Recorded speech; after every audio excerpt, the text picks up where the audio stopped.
Well, considerable uncertainty.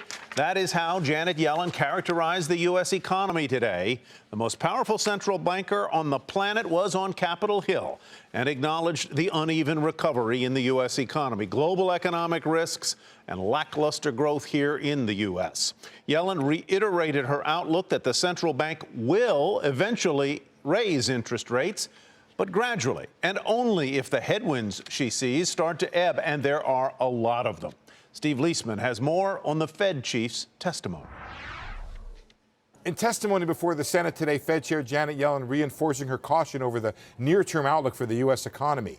She emphasized the uncertainty of the Brexit vote this Thursday, the recent slowdown in U.S. job growth, and global economic weakness. A UK vote to exit the European Union could have significant economic repercussions.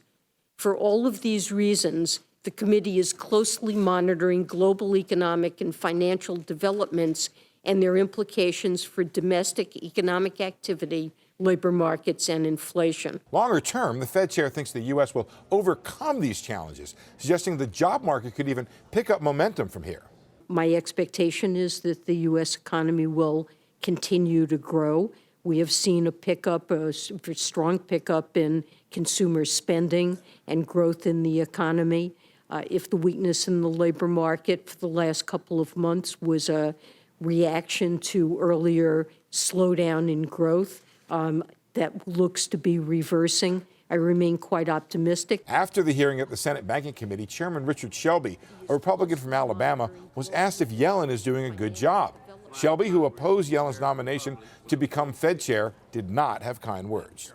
She's cautious, and she should be cautious, but she should know what she's doing. I'm not sure the Fed knows what they're doing. One takeaway from Yellen's testimony is that it suggests a chair who accepts the market's current pricing of a Fed that hikes maybe once this year unless there's a big turnaround in the economic outlook.